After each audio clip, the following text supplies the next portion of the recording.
നാട്ടിൽ ജോലി ചെയ്യുന്ന ഒരു ഖത്തീബിന്റെ പണി എന്ന് പറയുന്നത്, ഒരു മഹല്ലിന്റെ ഉത്തരവാദപ്പെട്ട ഖാളി, ഖത്തീബ്, ആരായാലും ഉസ്താദുമാര് ആരായാലും അവരുടെ പണി ഒരു നാടിൽ ഐക്യത്തോടെ പ്രവർത്തിക്കുക എന്നുള്ളതാണ്. ചില നാടുകളിൽ ചില ഖത്തീബുമാരെ പിരിച്ചുവിടുമ്പോ അവർ നാടിനെ രണ്ട് വിഭാഗമാക്കി നാട്ടിലേക്ക് പിരിച്ചുവിടുമ്പോ 10 വർഷം ചിരിക്കുന്നത് ഇവിടെ ഉണ്ടായിനോ? ഉണ്ടായിട്ടുണ്ടെങ്കിൽ സോറി. അങ്ങനെ ചില സംഭവങ്ങൾ ഉണ്ടാവാറുണ്ട്. എനിക്ക് കുറെ അനുഭവങ്ങളുണ്ട്, അതുകൊണ്ട് തന്നെ ഞാൻ പറയുന്നു.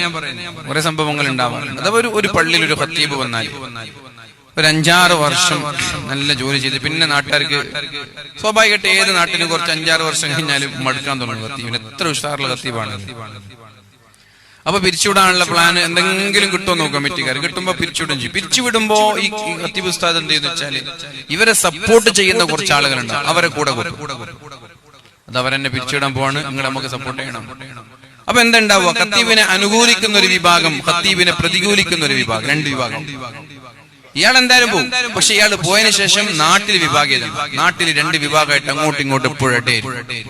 നമ്മളങ്ങനെ ചെയ്യരുത്. നമ്മൾ പോയാൽ വേറെ ആള് വരും, നമുക്ക് വേറെ പണിയും കിട്ടും. നമ്മളെന്തിനാ നാടിനെ ഭിന്നിപ്പിക്കുന്നു? നമ്മൾ പോയാൽ വേറൊരു ഖത്തീബ് വരും, നമ്മൾക്ക് വേറെ പണിയും കിട്ടും. ഇവർക്കാണെങ്കിൽ വേറെ ഖത്തീബും കിട്ടും. അതുകൊണ്ട് ദയവ് ചെയ്തിട്ടൊരു